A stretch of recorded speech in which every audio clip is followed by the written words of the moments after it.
हाँ जी, आज मैं आप लोगों को एक प्रकाशिकी का एक टॉपिक है जो पढ़ाने वाला हूँ और वो है पतले लेंसों का संयोजन, जिसे आप लेंसों का संयोजन भी कह सकते हो।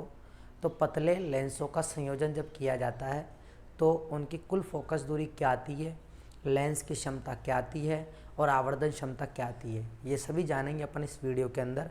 तो इस वीडियो को पूरा देखना और अपने दोस्तों के साथ शेयर करना। तो पतले लेंसों के संयोजन में हम यहाँ पर दो लेंस लेते हैं, दो पतले पतले लेंस लेते हैं। एक लेंस तो मैंने मान लीजिए ये ले लिया, जिसको मैं नाम दे देता हूँ L1, और जो ये पतला लेंस है इसके प्रकाशिक केंद्र को नाम दे देता हूँ मैं O। और इसी के बिल्कुल सटाकर एक और संपर्क में एक और लेंस रखा गया है जो भी बहुत पतला है, जो भी क्या है, बहुत पतला है। और इस लेंस को मैं नाम दे देता हूँ L2 और इसका प्रकाशिक केंद्र है O डैश, O डैश। ये प्रकाशिक केंद्र हो गए। अब जो लेंस L1 है इसकी फोकस दूरी जो होगी उसको अपन मान लेते हैं F1, और जो लेंस L2 है उसकी फोकस दूरी जो होगी वो होगी F2 होगी। अब इसके लिए अपन चित्र बनाते हैं। यहाँ लेंस के प्रकाशिक केंद्र से जो लाइन गुजरेगी उसे आप सभी जानते हो, मुख्य अक्ष कहते हैं। ये मुख्य अक्ष की रेखा है, ये जो है मुख्य अक्ष की रेखा है। इस मुख्य अक्ष पर हम एक ऑब्जेक्ट मान लेते हैं और इस ऑब्जेक्ट से एक प्रकाश की किरण तो मुख्य अक्ष के समानांतर यानी मुख्य अक्ष से होकर ही जाएगी और वो लेंस के प्रकाशिक केंद्र से होकर गुजरेगी। अगर लेंस के प्रकाशिक केंद्र से होकर गुजर रही है तो इसका मतलब वो सीधी ही चली जाएगी। और एक प्रकाश की किरण जो अपन लेते हैं वो मुख्य अक्ष से कुछ कोण बनाते हुए यहाँ पर पहले वाले लेंस से अपवर्तित होती है। यहाँ पर अपन ने बिंब माना है, बिंब को इंग्लिश में ऑब्जेक्ट कहते हैं, तो यहाँ पर अपन लिखेंगे ओ लिखेंगे, यहाँ पर ओ लिखेंगे। और ये लेंस जो है बहुत पतले हैं, बहुत पतले हैं। तो ऑब्जेक्ट यानी बिंब की दूरी को अपन किससे लिख सकते हैं, यू से। तो ये हो जाएगी बिंब दूरी यू, बिंब दूरी क्या हो जाएगी, यू बिंब दूरी हो गई। तो अब आपको इसका चित्र बनाना है, तो पहले मैं कंबाइंड चित्र बना के बता रहा हूँ कि आपको एग्जाम में कैसा चित्र बनाना है। अगर लेंस L1 से अपवर्तन होता है, लेंस L1 से अपवर्तन होता है, अभी थोड़ी देर के लिए आप L2 लेंस को बिल्कुल छुपा लो कि L2 लेंस है ही नहीं, तो इससे अपवर्तन होता है। तो अपवर्तन होता है तो यहाँ पे प्रकाश की किरण यहाँ पहुँचती है और इस ऑब्जेक्ट O का प्रतिबिंब यहाँ बनता है और वो बनता है I डैश। अब मैंने इसको I डैश क्यों लिखा, क्योंकि हमें यहाँ पर दो लेंसों के द्वारा अपवर्तन करवाना है, दो लेंसों के द्वारा अपवर्तन करवाना है। तो यहाँ पर जो ऑब्जेक्ट है इसका प्रतिबिंब बन गया I डैश। तो इस लेंस के द्वारा जो प्रतिबिंब बना है I डैश, इस लेंस के द्वारा जो प्रतिबिंब बना है I डैश, ये दूसरे लेंस L2 के लिए आभासी बिंब का कार्य करेगा। किसका कार्य करेगा, आभासी बिंब का। पहले वाले लेंस के लिए तो ये प्रतिबिंब है, लेकिन दूसरे वाले लेंस के लिए आभासी बिंब का कार्य करेगा, ये हमें याद रखना है, कार्य करेगा। अब ये I डैश जो है हमने डॉट डॉट से बताया, इसका मतलब ये बीच में यहीं पर कहीं बन रहा है। तो इससे वापस से अपवर्तन होगा और अपवर्तन होगा तो इसका प्रतिबिंब बनेगा इस I डैश से पहले, यानी यहाँ पर बनेगा कहीं पे। इस L2 लेंस के द्वारा भी अपवर्तन होगा तो ये बनेगा I यहाँ पर, यहाँ। ये जो I है ये वास्तविक प्रतिबिंब है, ये वास्तविक प्रतिबिंब है, ये वास्तविक प्रतिबिंब है। तो वास्तविक प्रतिबिंब से जो दूरी होती है वास्तविक प्रतिबिंब को, उसको अपन लिखते हैं V से। किससे लिखते हैं, V से लिखते हैं। इस तरीके से अपन पतले लेंसों का संयोजन का चित्र बनाएंगे। L1 लेंस, L2 लेंस, एक प्रकाश की किरण जाएगी और इसका अपवर्तन होगा। पहले तो I डैश प्रतिबिंब बनाएगी जो L2 के लिए आभासी बिंब का कार्य करेगी, फिर वापस एक और प्रकाश किरण जो आएगी उससे प्रतिबिंब बनेगा I। क्या बनेगा, I बनेगा। और जैसे प्रकाश किरण जा रही है, जैसे इधर से जा रही थी तो तीर का निशान लगा दो, और इधर नीचे जा रही थी तो तीर का निशान लगा दो। ये चित्र हो गया। एग्ज़ाम में आपको ये वाला चित्र बनाना है, लेकिन अगर आपको इसको थोड़ा जूम करके, यानी ये बना कैसे, क्या है क्या नहीं है, अगर वो आपको जानना है तो उसके लिए मैं एक और चित्र यहाँ पे समझा देता हूँ आपको। जैसे ये L1 और L2 लेंसों को हम थोड़ा थोड़ा दूर रख देते हैं। पहले तो मैं L1 लेंस से प्रतिबिंब का निर्माण करूँगा। तो ये L1 लेंस है, L1 लेंस है और यहाँ पर मैंने ऑब्जेक्ट रखा, इससे प्रकाश की किरण यहाँ पर आई और अपवर्तन हुआ, तो यहाँ पर क्या बना, इसका इस L1 लेंस के द्वारा जो प्रतिबिंब बना वो बना आई डैश। क्या बना, आई डैश। अब ये जो आई डैश है इसके इधर दूसरा L2 लेंस रखा हुआ है। अब इस L2 लेंस के द्वारा वापस से इस आई डैश से निकलने वाली प्रकाश की किरण का अपवर्तन होगा और प्रतिबिंब बनेगा आई। क्या बनेगा, आई। दोबारा सुनना, यहाँ से ऑब्जेक्ट से प्रकाश की किरण इस लेंस पे आके आपतित होती है, इसका अपवर्तन होता है, तो L1 लेंस के द्वारा आई डैश प्रतिबिंब यहाँ बनता है और आई डैश से प्रकाश की किरण फिर निकलती है, फिर लेंस L2 से इसका अपवर्तन होता है और फिर प्रतिबिंब बनता है आई। तो इस तरीके से यहाँ पर ये चित्र बना है।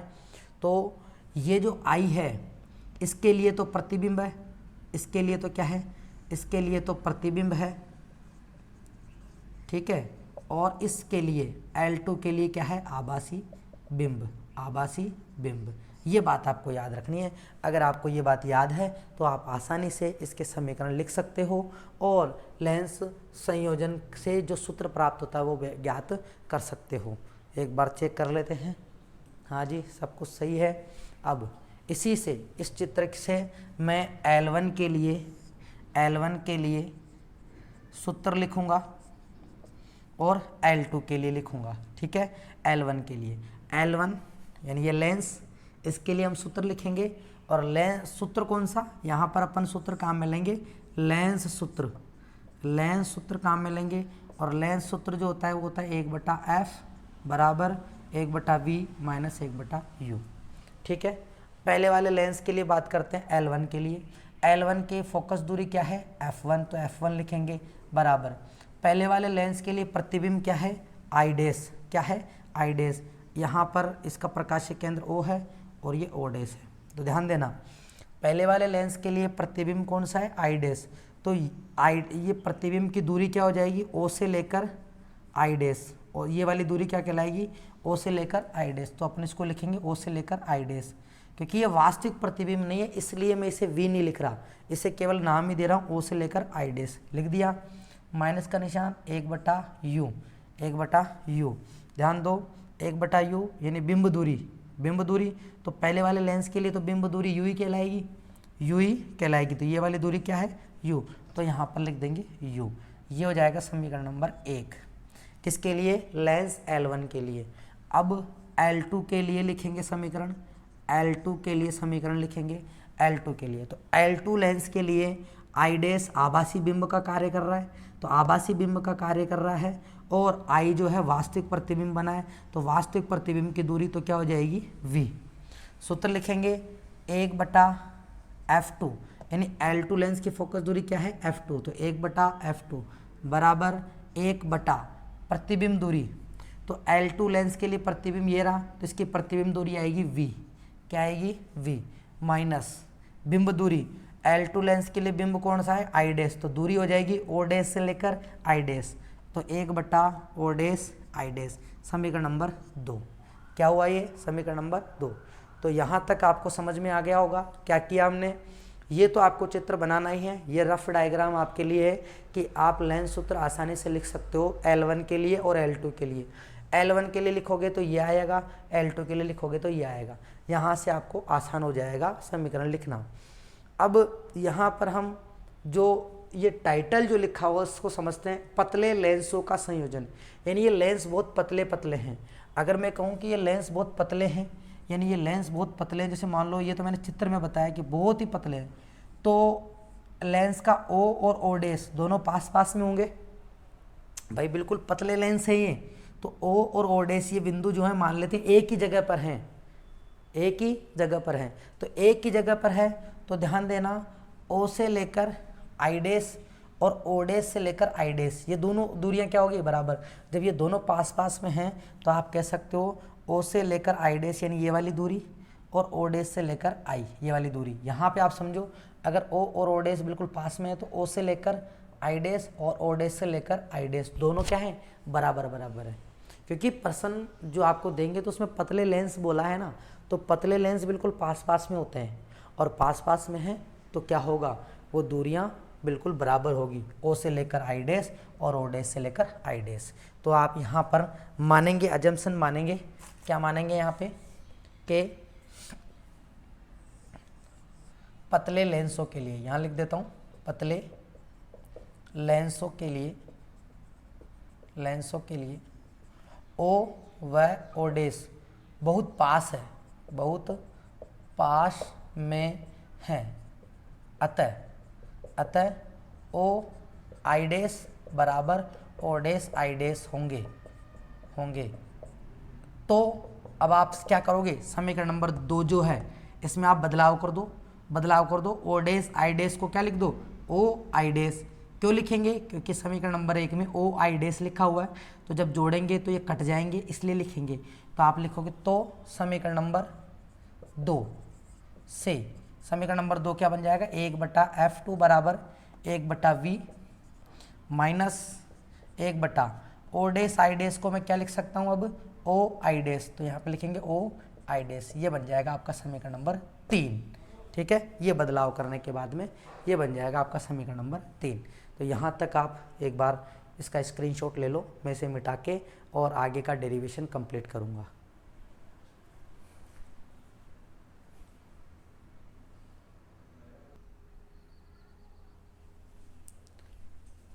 तो समीकरण नंबर 1 हमारा ये आया है और समीकरण नंबर 3 हमारा ये आया है। अब आप क्या करोगे, समीकरण नंबर 1 को और 3 को जोड़ोगे। समीकरण नंबर 1 और 3 को क्यों जोड़ेंगे, क्योंकि लेंसों का संयोजन कर रहे हैं, तो लेंसों का संयोजन कर रहे हैं तो फोकस दूरी तो ऐड होगी, इसलिए अपन समीकरण नंबर 1 से जो प्राप्त हुआ समीकरण नंबर 3 से समीकरण नंबर 3, इनको क्या करेंगे, जोड़ेंगे। तो समीकरण नंबर 1 प्लस समीकरण नंबर 3, समीकरण नंबर 1 क्या है, 1/F1। और जब भी अपन जोड़ते हैं तो जोड़ने का तरीका है, सिंपल सा तरीका है, LHS को एक साइड में जोड़ो, RHS को एक साइड में जोड़ो। तो इधर का LHS 1/F1, समीकरण नंबर 3 का LHS 1/F2 बराबर समीकरण नंबर 1 का RHS 1/O I dash minus 1/U, समीकरण नंबर 3 का RHS plus 1/V minus 1/O I dash. ये लिखने के बाद में क्या होगा, अब आप देखो 1/O आई डैश प्लस का है और माइनस 1/O आई डैश, तो ये एक दूसरे को काट देंगे, ये एक दूसरे को क्या कर देंगे, काट देंगे। बचेगा हमारे पास 1/F1 प्लस 1/F2 बराबर माइनस 1/U प्लस 1/V, ये लिखा हुआ है। आप इस प्लस वाले को पहले लिख दो और माइनस वाले को बाद में लिख दो, कोई दिक्कत नहीं होनी चाहिए, ये तो लिख सकते हो। पहले लिख दिया 1/F1 प्लस 1/F2, इसको अपन समीकरण नंबर 4 नाम दे देते हैं। अब क्या करना है आगे हमें ये करना है कि हम मान लेते हैं कि माना F फोकस दूरी का एक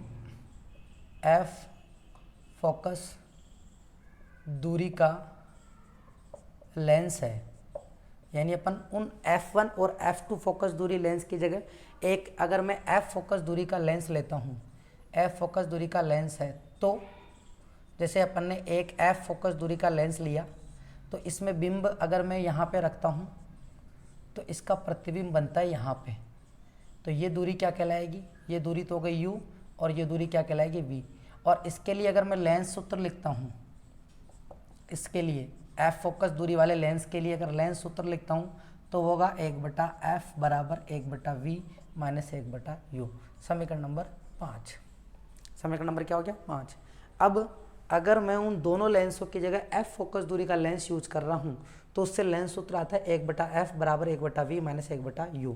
तो आप यहाँ पे देखो समीकरण नंबर 5 में 1/V माइनस 1/U लिखा हुआ है और समीकरण नंबर 4 में भी 1/V माइनस 1/U लिखा हुआ है।